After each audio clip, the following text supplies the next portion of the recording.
کون میرے ہاتھ سے اتنی بڑی رقم چھین لے؟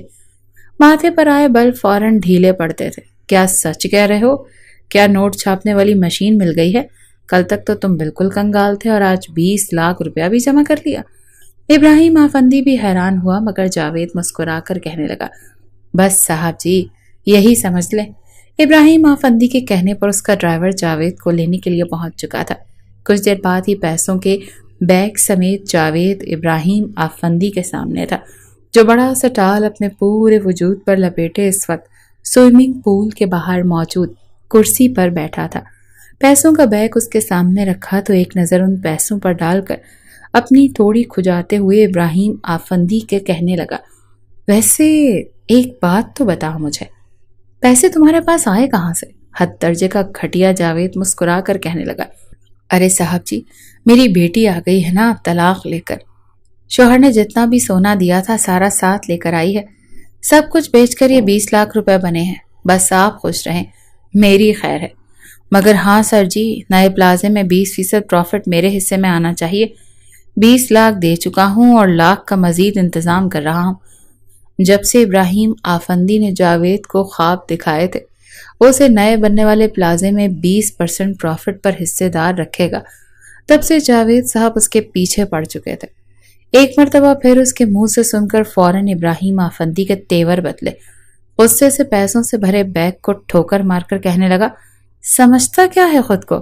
تیرے پیسے میں کھا جاؤں گا، ہضم کر لوں گا؟ ارے ایک منٹ میں لاکھوں روپے کما رہا ہوتا ہوں میں، اور تم اپنے 20 لاکھ دے کر کیا سمجھ رہے ہو؟ جاوید صاحب کا گریبان تھا اور ابراہیم آفندی کا ہاتھ۔ عمر میں وہ اس کے باپ کی عمر کا تھا، مگر کوئی تمیز اور کوئی لحاظ نہیں تھا جب وہ ان کا کرتا۔ جاوید تو فوراً ہڑبڑا کر صفائیاں پیش کرنے لگا، مگر اسے جھنجھوڑ کر کہنے لگا، 30 لاکھ مجھے کل کی کل چاہیے۔ اگر کل تک مجھے 30 لاکھ نہ ملے تو سمجھو تمہارے یہ 20 لاکھ روپے بھی کچرے میں گئے، اور ساتھ تمہاری یہ پارٹنرشپ بھی۔ جاوید جو کب سے ابراہیم آفندی کی باتیں بھی سنتا آ رہا تھا اور اس کی ڈانٹ ڈپٹ بھی کھاتا آ رہا تھا، مارے غصے کے بپھر ہی اٹھا۔ سارے لحاظ ایک طرف رکھ کر بیگ کے باہر گرے ہوئے پیسوں کو اٹھانے لگا، بیگ میں ڈال کر اسے کہنے لگا کہ یہ کیا طریقہ ہے سر جی؟ ایک تو میں آپ کو بتا رہا ہوں کہ اپنی بیٹی کا زیور بیچ کر میں 20 لاکھ لایا ہوں، آپ چاہے مجھے 20% پر نہ رکھیں، جو یہ 20 لاکھ روپیہ میں لایا ہوں اس کے مطابق ہی مجھے پارٹنرشپ پر رکھ لیں۔ آپ جیسے امیر لوگوں کی نظر میں تو ان پیسوں کی کوئی قدر نہیں ہوتی۔ میں 100 بسم اللہ کر کے آپ کا نام لیتا ہوں، آپ کی عزت کرتا ہوں، آپ ہر بار مجھے کتوں کی طرح ذلیل کر رہے ہوتے ہیں۔ بھاڑ میں گیا آپ کا یہ پلازا اور ساتھ ہی آپ کی پارٹنرشپ، ان پیسوں سے تو میں اپنا کوئی چھوٹا موٹا کاروبار شروع کر لوں گا۔ ایسی ذلالت سے تو اچھا ہے کہ یوں عزت دیتے ہو جیسے ذلیل کر رہے ہو۔ اس چیز سے بپھر کر جاوید بول تو چکا تھا، مگر ابراہیم آفندی نے اگلے ہی پل 2-4 تھپڑ جاوید کے منہ پر جڑ دیے۔ فوراً سیکیورٹی اہلکاروں کو بلا کر کہنے لگا، لے جاؤ اسے اور بند کر دو اسٹور روم میں، بہت چلا رہا ہے نا یہ، اب تبھی اسٹور روم سے نکلے جب اس کی ہڈیاں سرما بن چکی ہوں گی۔ 2 ٹکے کا ملازم میرے سامنے زبان چلاتا ہے۔ تو سیکیورٹی اہلکاروں نے پہلے تو جاوید کو بے تحاشا مارا، پورے گھر میں اس کی چیخوں کی آوازیں گونج رہی تھیں، اور پھر اسے گھسیٹ کر گھر کے پچھلے حصے میں موجود خالی کوارٹر میں بند کر دیا۔ رات بہت ہو گئی تھی۔ نیلم بار بار گھڑی کو دیکھتی اور پھر موبائل پر کال کرتی، کہاں رہ گئے ہیں بابا، ابھی تک آئے نہیں؟ خود سے ہی بڑبڑاتی یہ 20ویں مرتبہ کال کر رہی تھی جب لاؤنج میں آتے ابراہیم آفندی کی نظر اس فون پر پڑی۔ مسلسل فون بجتا دیکھ کر وہ چلتا ہوا فون کے قریب آیا۔ اسکرین پر نیلم نام جگمگا رہا تھا، نہ جانے کیوں، مگر یہ نام پڑھ کر اس کے چہرے پر ایک مسکراہٹ سی پھیلی، اور پھر فون آن کر کے کان سے لگایا۔ بابا کدھر ہیں آپ؟ کتنی دیر کر دی آپ نے، ابھی تک آپ اس شخص کے پاس ہیں؟ مجھے گھر میں بڑی الجھن ہو رہی ہے، دل میں بار بار گھبراہٹ محسوس ہو رہی ہے، ایسے لگ رہا ہے جیسے کچھ غلط ہونے والا ہے، سب خیر تو ہے نا؟ اس کے اندر تک سرشار کر دینے والی آواز سن کر ابراہیم آفندی تو ایک پل کو بت سا بن چکا تھا۔ یہ آواز، یہ لہجہ اس کی سماعتوں میں رس کھولنے لگا۔ جس کی آواز اتنی خوبصورت تھی، نہ جانے وہ خود کتنی خوبصورت ہوگی۔ فون پر بار بار وہ ہیلو ہیلو کر رہی تھی، گلا کنکار کر ابراہیم آفندی کہنے لگا، آپ جاوید صاحب کی بیٹی بات کر رہی ہیں؟ نیلم کچھ متذبذب سی ہوئی اور کہنے لگی، جی میں نیلم ہی ہوں، مگر آپ کون ہیں؟ پاپا کدھر ہیں؟ وہ ٹھیک تو ہے نا؟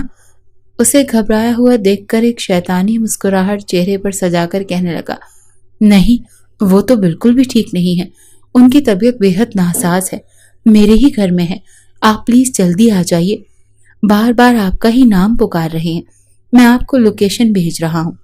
نیلم کے تو ہاتھ پیر پھولنے لگے تھے، فون سننا تھا کہ اس نے ایک لمحے کی دیر کیے بغیر فوراً آٹو کیا اور اس کے بتائے ہوئے ایڈریس پر پہنچ گئی۔ بڑی سی چادر اپنے گرد لپیٹے وہ بھاگتے ہوئے اس محل نما گھر میں داخل ہوئی۔ سامنے لاؤنج میں بیٹھے اس شخص کو دیکھ کر ایک پل کو نیلم کے قدم لڑکھڑائے تھے۔ اتنا بڑا گھر اور شان سے بیٹھا ہوا ابراہیم آفندی، 28 سالہ ابراہیم آفندی ٹانگ پر ٹانگ چڑھائے 3 پیس سوٹ پہنے اپنا انگوٹھا ٹوڑی پر اور جبکہ شہادت کی انگلی کن پٹی پر رکھے گویا اسی کا انتظار کر رہا تھا۔ بڑی ہوئی شیو اور بالوں کو جل سے پیچھے ہٹاتے ہوئے جیسے ہی اس کی پہلی نظر نیلم پر پڑی تو جیسے وہ اسے دیکھتا ہی رہ گیا۔ ارے واہ، جاوید صاحب کی کیا بیٹی ہے! آپ کی مگر اس کی بدقسمتی ہے کہ اسے آپ جیسا بے غیرت باپ ملا۔ نیلم بھاگتے ہوئے اس شخص کے پاس آئی تھی، حواس باختہ ہو کر کہنے لگی، کہاں ہے میرے بابا؟ بتائیں نا پلیز، میں اپنی ماں کو تو کھو چکی ہوں لیکن اپنے باپ کو نہیں کھونا چاہتی۔ اس لڑکی کی معصومیت دیکھ پہلی ہی نظر میں ابراہیم آفندی کو کچھ ہوا تھا۔ سوچ رہا تھا کہ یہاں پر جاوید کی بیٹی آئے گی تو اس کے ساتھ انتہائی برا سلوک کرے گا۔ وہ ایسا ہی تھا، انتہائی اکڑو اور سڑیل مزاج۔ وہ دونوں باپ بیٹی کو اس بدتمیزی کی سزا دینا چاہتا تھا، مگر نیلم کو دیکھ کر اس کا غصہ جھاگ کی طرح بیٹھ گیا۔ مسکرا کر کہنے لگا، آپ یہاں بیٹھیے، میں آپ کے والد سے آپ کی ملاقات کرواتا ہوں، یہیں پر بیٹھیے آپ۔ ملازم کو فوراً کہنے لگا کہ بی بی جی کے لیے جلدی سے جوس لے کر آؤ، اور خود سیدھا اس کمرے میں جا چکا تھا۔ سیکیورٹی اہلکاروں نے تو مار مار کر جاوید کا سرخ چہرہ کر دیا تھا۔ وہ ہائے ہائے کرتا اٹھا، آنکھوں میں آنسو تھے، بے بسی کی مورت بنا اس وقت وہ پچھتا رہا تھا جب اس نے اتنے بڑے بزنس مین سے بدتمیزی کرنے کی کوشش کی، جس نے آج تک مڈل کلاس لوگوں سے انویسٹمنٹ کروا کر خود 50% پر حصے دار رہ کر اتنے کاروبار چلائے تھے کہ کروڑوں کا مالک بن چکا تھا۔ ارے ارے انکل جی ہٹو، کیا حالت کر دی ان کی! ارے اتنا کون مارتا ہے یار! آگے بڑھ کر ابراہیم آفندی نے خود جاوید کو پکڑ کر صوفے پر بٹھایا تھا، اپنے ہاتھوں میں مرہم لے کر ان کے چہرے پر لگانے لگا۔ جاوید تو گویا پاگل ہی ہو چکا تھا، کچھ دیر پہلے خود ہی مروانے والا خود ہی زخموں پر مرہم کیوں لگا رہا تھا؟ جاوید کہنے لگا، پیچھے ہٹو، آخر تم چاہتے کیا ہو؟ ابراہیم نے اپنی آنکھیں پٹ پٹاتے ہوئے کہا، میں نے کیا کہنا ہے سر، دیکھیں نا، مجھے نہیں پتا تھا کہ یہ کمینے آپ کا یہ حال کریں گے۔ بے فکر رہو، میں بہت ماروں گا ان کو۔ ابراہیم کی اداکاری شروع ہو چکی تھی، وہ اس کام میں ماہر تھا۔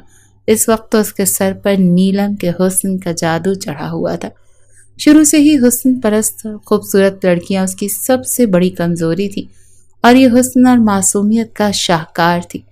کہنے لگا، دیکھیں، میں نے صرف ان کو کہا تھا کہ جاوید صاحب کو ڈرانا ہے، یہ تھوڑی کہا تھا کہ مار مار کے ان کا نقشہ بگاڑ دینا ہے۔ جاوید کہنے لگا کہ مجھے تم سے کوئی تعلق نہیں رکھنا، بس میری رقم واپس کر دو، میں خود کچھ نہ کچھ کر لوں گا۔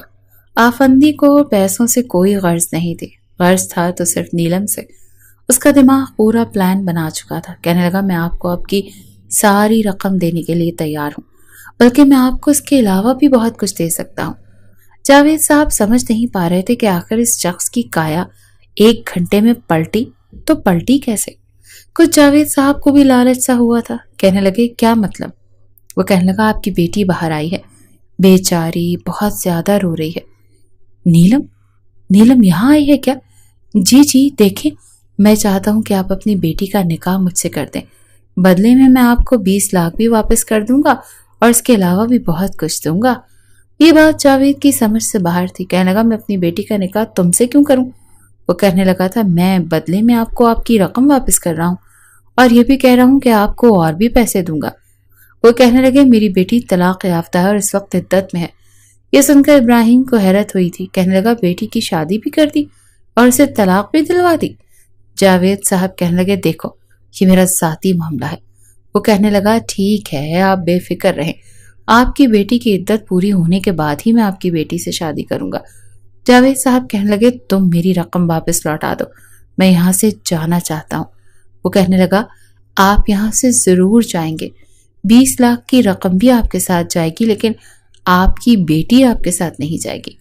یہ سننا تھا کہ جاوید صاحب نے اسے غصے سے دیکھا اور کہنے لگے کیا بکواس کر رہے ہو تم؟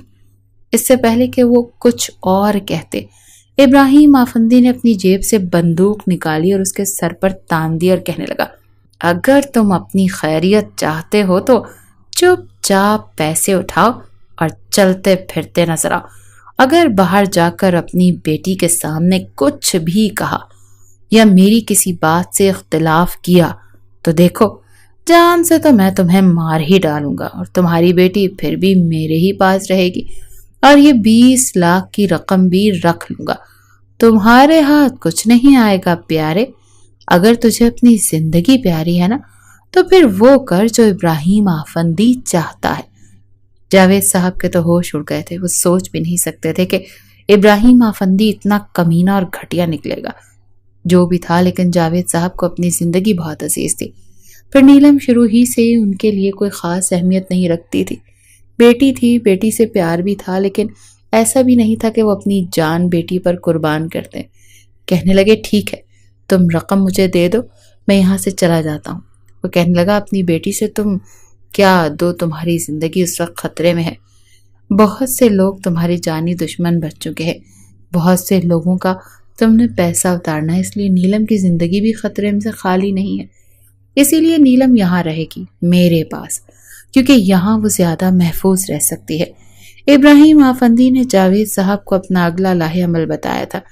جاوید صاحب جب باہر آئے تو نیلم نے ان کی بگڑی حالت دیکھ کر ان کے پاس آ کر ان کے ساتھ لگ گئی، کہنے لگی بابا آپ کو کیا ہوا ہے؟ وہ کہنے لگے جن لوگوں کا قرضہ میں نے دینا تھا ان لوگوں نے مجھے بہت مارا، مجھے زخمی کر دیا اور تمہاری جان کو بھی خطرہ ہے، کیونکہ وہ لوگ تمہارے پیچھے بھی پڑ جائیں گے۔ بیٹا میں تمہاری زندگی کا رسک نہیں لے سکتا۔ ابراہیم آفندی میرا قابل اعتبار دوست ہے اور میں چاہتا ہوں کہ تم اس کے پاس رہو، یہاں تمہاری اچھی حفاظت ہو سکتی ہے۔ وہ کہنے لگی بابا آپ کی جان کو بھی تو خطرہ ہے۔ وہ کہنے لگے ابراہیم ہے نا، یہ اپنے خاص لوگوں کو میرے ساتھ رکھے گا تاکہ میں دشمن نقصان نہ پہنچا سکے، لیکن میں تمہارے معاملے میں ذرا بھی لاپرواہی نہیں کرنا چاہتا، اسی لیے تم یہاں رہو، جیسے ہی خطرہ ختم ہو جائے گا میں تمہیں یہاں سے لے جاؤں گا۔ جاوید صاحب نے وہی کہا تھا جو ابراہیم آفندی چاہتا تھا۔ جیسے ہی جاوید صاحب وہاں سے واپس گئے 20 لاکھ کی رقم ادا کر دی گئی تھی، البتہ نیلم ابراہیم کے پاس ہی تھی۔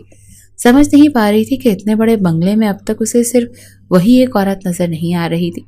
یہاں تو ابراہیم آفندی تھا، یہاں پر اس کے گارڈز، اسے کوئی بھی عورت نظر نہیں آئی تھی۔ وہ لاؤنج میں بیٹھی رہی، کچھ دیر بعد ابراہیم آفندی اندر آیا اور کہنے لگا آپ آئیے، میں آپ کو آپ کا کمرہ دکھا دوں۔ بڑی تمیز سے وہ نیلم سے بات کر رہا تھا، حالانکہ اتنا شریف تھا۔ وہ کہنے لگی آپ کے گھر میں کوئی خاتون نہیں رہتی؟ وہ کہنے لگا نہیں، میں یتیم ہوں اور میرا کوئی بھی رشتہ دار نہیں، اور میری اس بنگلے میں خاتون بھی کوئی نہیں۔ وہ کہنے لگی پلیز آپ کسی ملازمہ کو گھر پر رکھ دیں، میں کمفرٹیبل محسوس کروں گی۔ وہ کہنے لگا جی کیوں نہیں، میں کل ہی کسی ملازمہ کا انتظام کر دوں گا۔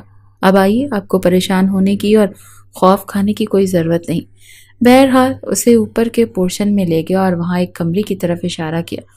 وہ کمرے میں جا چکی تھی۔ کمرہ کافی کشادہ اور بڑا تھا، ہر آسائش کمرے میں موجود تھی۔ وہ بیڈ پر بیٹھ گئی لیکن اپنے والد کے بارے میں کافی فکر مند تھی۔ اس کے والد کے چہرے پر گہرے زخم آئے تھے، پتہ نہیں ان کا خیال کون رکھے گا، انہیں کھانا کون بنا کر دے گا۔ اس نے گہری سانس لی، سمجھ نہیں پا رہی تھی کہ آخر اس کے والد کے ساتھ ہوا کیا تھا۔ اچھے خاصے پیسے تھے، پتہ نہیں کیوں بار بار انہیں نقصان ہی کیوں ہو جاتا تھا۔ بہرحال وہ بیڈ پر لیٹ گئی، زندگی نے اسے کہاں سے کہاں لا کر پہنچا دیا۔ ابھی بھی زین کا خیال اس کے ذہن سے نہیں جا رہا تھا۔ کتنی محبت کرتی تھی وہ اس سے، کتنا بھروسہ کرتی تھی زین پر، لیکن کتنا بڑا دھوکہ دیا تھا اس نے۔ اس کی آنکھوں سے آنسو بہنے لگے، لیکن قسمت کا لکھا ہوا مٹا نہیں سکتی تھی۔ وہ بیڈ پر لیٹ کر سو گئی، لیکن دوسری طرف ابراہیم آفندی کو نیند ہی نہیں آ رہی تھی۔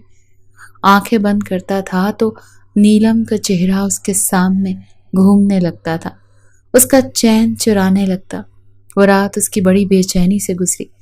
یہ نہیں تھا کہ اس نے کبھی حسین چہرے نہیں دیکھے تھے یا حسین لڑکیوں کے ساتھ وقت نہیں گزارا تھا، لیکن اس لڑکی کی آنکھوں کی یاسیت اداسی پتہ نہیں اس کا دل بے چین کر گئی تھی۔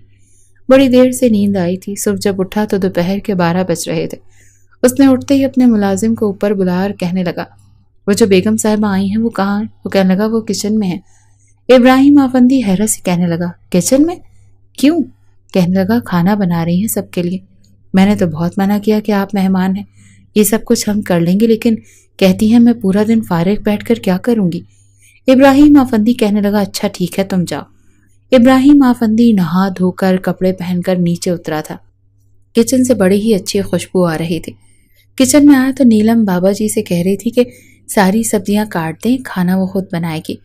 اس وقت وہ بڑے سے پتیلے میں پتہ نہیں کیا پکا رہی تھی۔ ابراہیم نے اپنا گلا کنکارا تاکہ اپنی موجودگی کا احساس دلا سکے۔ نیلم نے پلٹ کر دیکھا تو وہ کہنے لگا، آپ یہاں کیا کر رہی ہیں؟ آپ تو ہماری مہمان ہیں۔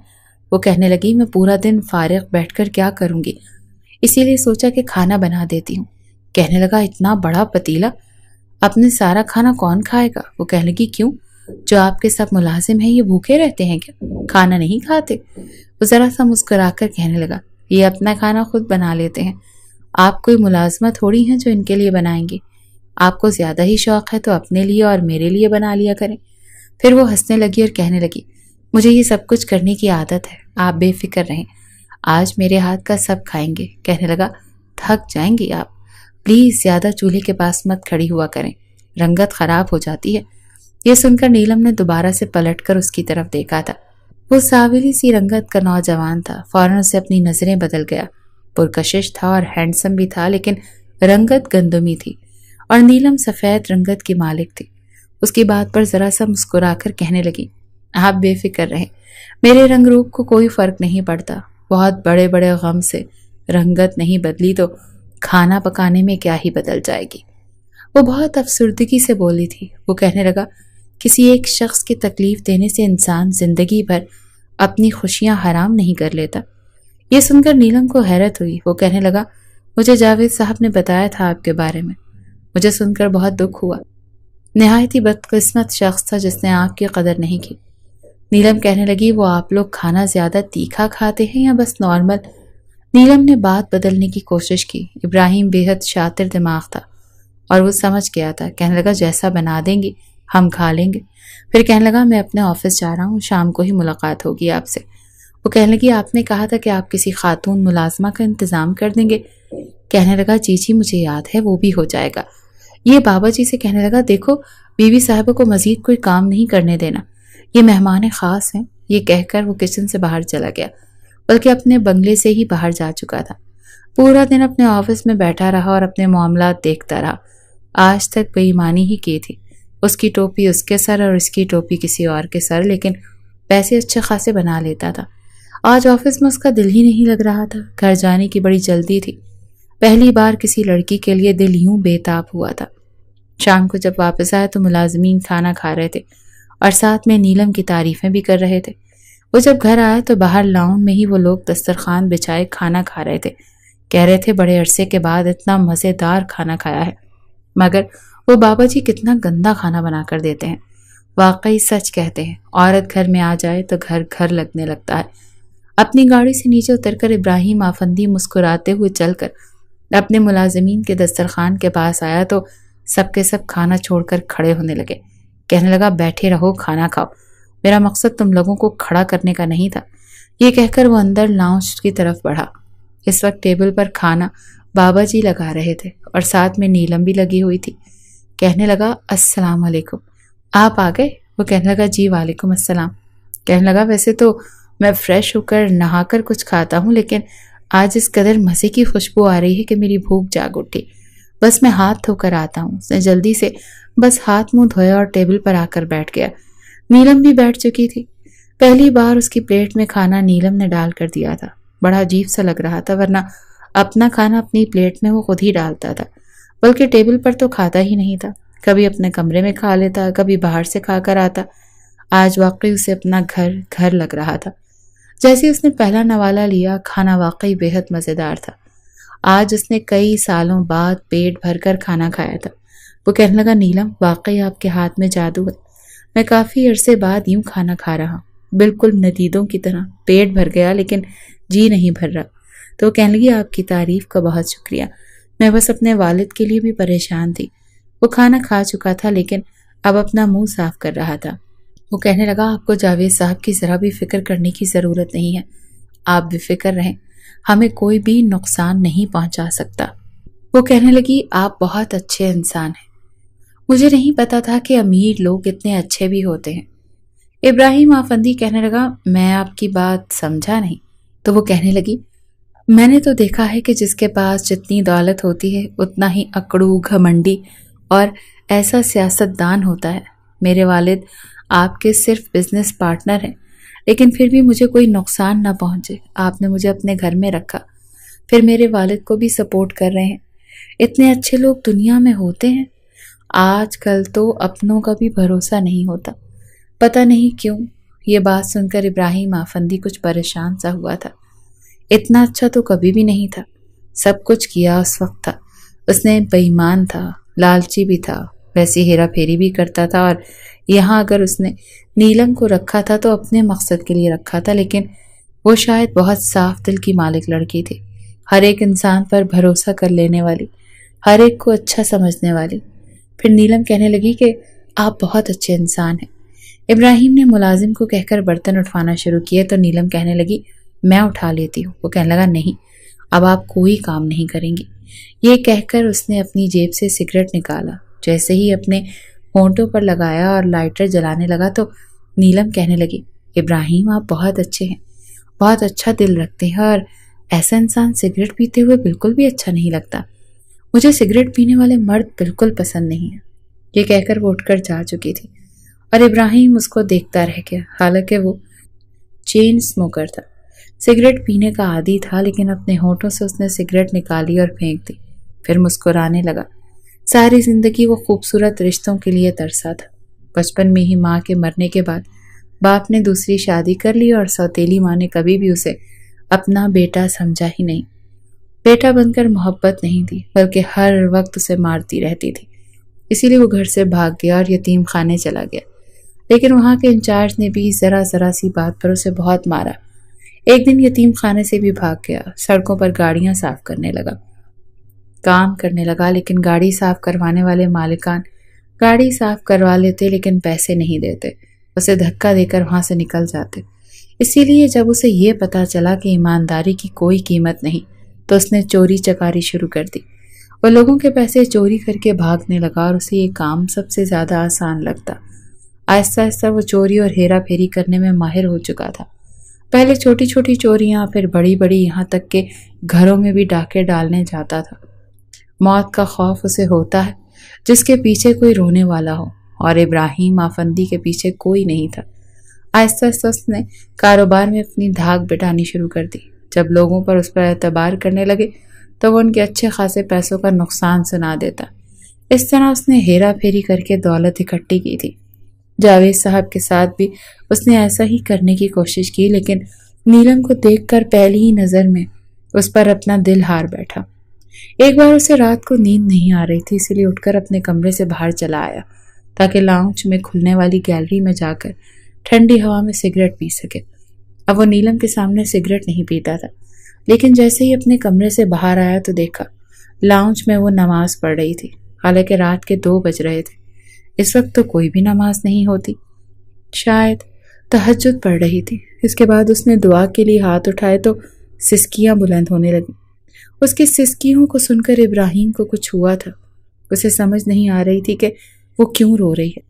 پھر دماغ میں آنے لگا شاید اپنے شوہر کے طلاق دینے پر یوں بے بسی سے رو رہی ہے۔ عورت چاہے جیسی بھی ہو لیکن کبھی بھی طلاق نہیں چاہتی، اور طلاق کے بعد اپنے آپ کو بے بس سمجھتی ہے کہ اس کی کوئی غلطی تھی۔ اس نے گہری سانس لی اور اس کے پیچھے جا کر کھڑا ہو گیا۔ جیسے ہی وہ رو دھو کر اللہ کے سامنے اپنے دل کا بوجھ ہلکا کر کے جائے نماز طے کر کے پلٹی تو سامنے ابراہیم کو ہاتھ باندھے کھڑے دیکھا تو گھبرا سی گئی۔ وہ کہنے لگا، آپ اس وقت رو کیوں رہی تھی؟ تو وہ کہنے لگی، میں آپ کو اس بات کا جواب دینا ضروری نہیں سمجھتی۔ یہ کہہ کر وہ اپنے کمرے میں جانے لگی تو ابراہیم کہنے لگا، نیلم، ہو سکتا ہے میں آپ کا مسئلہ حل کر دوں۔ غم بانٹنے سے ہلکا ہو جاتا ہے۔ آپ مجھ سے اپنے دل کی بات کہہ سکتی ہیں۔ وہ کہنے لگی، آپ میرا غم نہیں بانٹ سکتے۔ میں اپنے رب سے کہتی ہوں تو میرا دل ہلکا ہو جاتا ہے۔ مجھے کسی انسان پر وہ بھروسہ کرنے کی اب ضرورت محسوس نہیں ہوتی۔ یہ کہہ کر وہ اپنے کمرے میں جا چکی تھی۔ وہ بھی اپنے کمرے میں آ گیا، لیکن نیلم کی باتیں اسے دکھ پہنچاتی تھیں۔ وہ چاہتا تھا کہ وہ بے تکلف ہو کر اسے اپنے ہر غم کہہ دے، لیکن وہ ایک تکلف کی دیوار اپنے اور اس کے بیچ قائم رکھتی تھی۔ 2 مہینے گزر چکے تھے۔ وہ کئی بار اپنے باپ کا پوچھ چکی تھی، لیکن جاوید صاحب تو ایسے گئے کہ پیچھے پلٹ کر پوچھا تک نہیں۔ ابراہیم نے انہیں فون بھی کیا، لیکن ان کا فون بھی بند تھا۔ پھر اس نے اپنے گارڈ کو بھی جاوید صاحب کے پیچھے بھیجا۔ وہ کہنے لگا، اس لڑکی کے والد دبئی جا چکے ہیں اور 1 ماہ گزر چکا ہے۔ ابراہیم کو سمجھ نہیں آتی تھی کہ آخر اس کا باپ ہے کیا؟ پہلے ہی اتنا نقصان کر چکا ہے اور اب 20 لاکھ لے کر دبئی چلا گیا۔ یہ وہاں پر بھی اپنے پیسوں کی بربادی پھیر لے گا۔ نیلم نے پھر سے پوچھا تو وہ کہنے لگا، بابا میرا فون نہیں اٹھا رہے، آپ کی بات ہوئی ان سے؟ تو وہ کہنے لگا، جی ضروری کام سے دبئی گئے ہیں، آ جائیں گے، آپ فکر مت کریں۔ اس کی عدت بھی 1-1.5 ماہ میں ختم ہونے والی تھی۔ وہ چاہتا تھا کہ جلد از جلد نیلم سے شادی کی بات کرے، لیکن ہمت ہی نہیں کر پا رہا تھا۔ ڈر لگ رہا تھا کہ کہیں وہ انکار نہ کر دے۔ لیکن جیسی اس کی عدت پوری ہوئی تو جاوید صاحب بھی واپس آ چکے تھے۔ آتے ہی انہوں نے ابراہیم کے گھر کا رخ کیا۔ وہ کہنے لگی، میری بیٹی کی عدت پوری ہو چکی ہے، تم بتاؤ تمہارا آگے کیا پروگرام ہے؟ وہ کہنے لگا، میں اس سے نکاح کرنا چاہتا ہوں۔ جاوید صاحب نے کہا، تو مجھے اس کا کیا فائدہ ہوگا؟ وہ کہنے لگا، آپ کو اپنی بیٹی کی قیمت چاہیے؟ آپ کی بیٹی انمول ہے، یوں مجھ سے پیسے مانگ کر کیوں اس کی اہمیت کو میری نظر میں گرانا چاہتے ہیں؟ میں آپ کی مالی مدد ویسے ہی کر دوں گا، لیکن جو آپ کر رہے ہیں وہ ٹھیک نہیں ہے۔ وہ کہنے لگے کہ مجھے اس وقت پیسوں کی سخت ضرورت ہے۔ ابراہیم کہنے لگا، میں آپ کو لاکھوں روپے نہیں دوں گا، کیونکہ مجھے پتا ہے کہ آپ کہیں نہ کہیں پھر برباد کر دیں گے۔ ہاں، میں آپ کو ماہانہ خرچہ دے دیا کروں گا، اس سے آپ کا اچھا گزر بسر ہو سکے گا۔ وہ کہنے لگے، ٹھیک ہے، تم نیلم سے کب نکاح کرنا چاہتے ہو؟ تو وہ کہنے لگا، پہلے اخلاقی طور پر آپ اپنی بیٹی سے پوچھ لیں، پھر مجھے کوئی اعتراض نہیں، میں چند دن میں سب کچھ ارینج کر لوں گا۔ لیکن جب جاوید صاحب نے نیلم سے بات کی تو وہ کہنے لگی کہ اسے شادی ہی نہیں کرنی ہے، کسی سے بھی شادی نہیں کرنا چاہتی۔ جو زخم اسے زیادہ ملے ہیں سبھی تک تو وہ انہی سے بھر نہیں پا رہی، اور وہ پھر ایک نئے مرد کو اپنی زندگی میں شامل نہیں کر سکتی۔ اس کے والد کہنے لگے، ہر مرد ایسا نہیں ہوتا۔ تو وہ کہنے لگی، میں اب پھر آزماؤں، میں ایک اور مرد کو؟ بابا، میں کسی کو نہیں آزمانا چاہتی، آپ مجھے لے کر یہاں سے چلے جائیں نا، میں کیسے کسی اجنبی کے گھر میں رہتی رہوں؟ اور اب آپ اسی اجنبی سے میری شادی کا کہہ رہے ہیں؟ میں یہاں پر 1 منٹ نہیں رہنا چاہتی۔ ابراہیم باہر کھڑا ساری باتیں سن رہا تھا۔ اسے تو لگا تھا کہ نیلم کبھی بھی انکار نہیں کرے گی، کیونکہ اس نے اس 4 مہینے اس کا بہت خیال رکھا تھا۔ وہ اپنے آپ کو بھی بدل چکا تھا، کافی حد تک اپنی ہر برائی ختم کر چکا تھا، نماز بھی پڑھنے لگا تھا، لیکن پھر بھی نیلم انکار کر رہی تھی۔ لیکن جاوید صاحب کہنے لگے، دیکھو، میرا کچھ پتہ نہیں، میں کبھی کہیں کام کے سلسلے میں چلا جاتا ہوں اور پھر کبھی پاکستان میں ہوتا ہوں تو کبھی نہیں ہوتا، پھر مجھے تمہاری فکر لگی رہتی ہے۔ تم جوان ہو، خوبصورت ہو بیٹا، میں کب تک تمہاری حفاظت کر سکتا ہوں؟ دیکھو، میں ایک جگہ ٹک کر نہیں بیٹھ سکتا، تم میرے مزاج سے واقف ہو، اور ابراہیم کے ساتھ تم رہو گی تو مجھے تسلی رہے گی۔ میں تمہاری زندگی کو زیاد کے نام پر برباد نہیں کر سکتا۔ ابراہیم اچھا ہے اور اتنی چاہ سے تمہارا رشتہ بھی مانگ رہا ہے۔ مجھے نہیں لگتا کہ جو کچھ زیاد نے کیا ہے وہ ابراہیم بھی تمہارے ساتھ کرے گا۔ وہ رونے لگی اور کہنے لگی، آپ کو جو ٹھیک لگتا ہے آپ وہ کریں، مگر مجھے کچھ بھی سمجھ نہیں آ رہا۔ بہرحال جاوید صاحب نے اس کا نکاح ابراہیم سے کر دیا۔ دوسری طرف زیاد کی گرل فرینڈ بھی اسے دھوکہ دے کر جا چکی تھی۔ اس کی کافی جائیداد اپنے نام لکھوا چکی تھی۔ بھاری نقصان دینے کے بعد، اس کا سارا زیور چوری کرنے کے بعد وہ بنا بتائے ہی جا چکی تھی۔ زیاد کو اب جا کر نیلم کی قدر ہوئی تھی کہ وہ اسے کتنا خیال رکھتی تھی اور کتنی مخلص تھی، لیکن واپس جانے کے سارے دروازے تو وہ خود ہی بند کر چکا تھا۔ پھر خیال آنے لگا کہ اسے کسی نے بتایا ہے کہ نیلم کی شادی ہو چکی ہے۔ اس نے سوچا کہ نیلم ان لڑکیوں میں سے ہے جو اپنی پہلی محبت اور پہلے شوہر کو کبھی نہیں بھول سکتی۔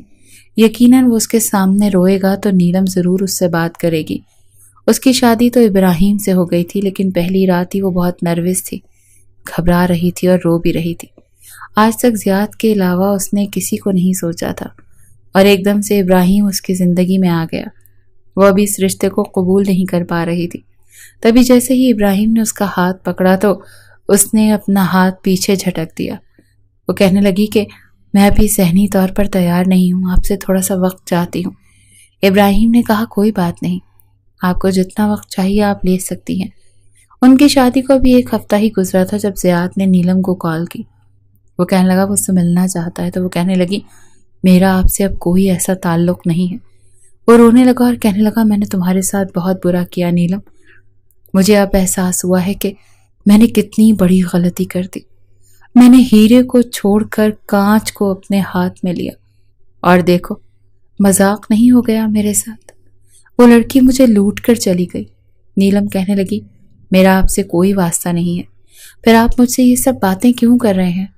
آپ کے ساتھ کیا ہوا کیا نہیں ہوا مجھے اب اس سے کوئی فرق نہیں پڑتا۔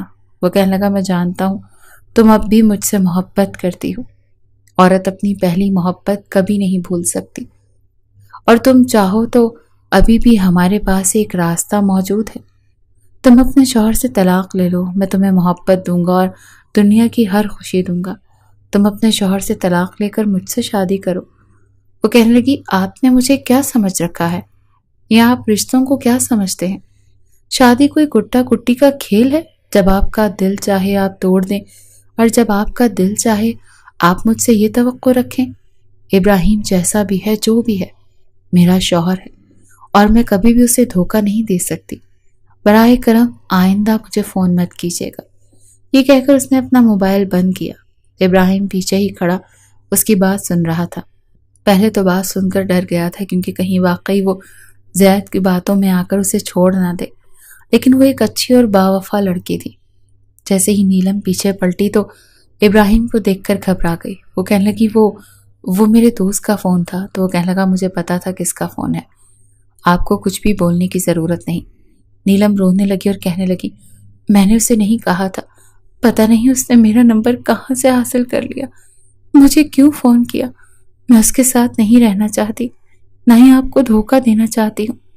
اس نے نیلم کو دونوں ہاتھ پکڑ لی اور کہنے لگا میں جانتا ہوں آپ بہت اچھی ہیں، آپ اتنی اچھی ہیں کہ آپ کو دیکھ کر میں نے اپنی زندگی سے ہر برائی کو ختم کرنا شروع کر دیا تھا۔ میں آپ پر شک نہیں کر سکتا نیلم۔ یہ کہہ کر اس نے باقی کے فاصلے بھی ختم کیے۔ نیلم رونے لگی اور کہنے لگی مجھے بس یہی ڈر لگ رہا تھا کہ کہیں آپ مجھ پر شک نہ کریں۔ عورت کے لیے بہت مشکل ہوتا ہے گھر بسانا اور بسائے رکھنا۔ ابراہیم اس کے ماتھے پر بوسہ دینے لگا اور کہنے لگا بے فکر ہو جاؤ، میں تمہیں اپنی آخری سانس تک بھی نہیں چھوڑوں گا۔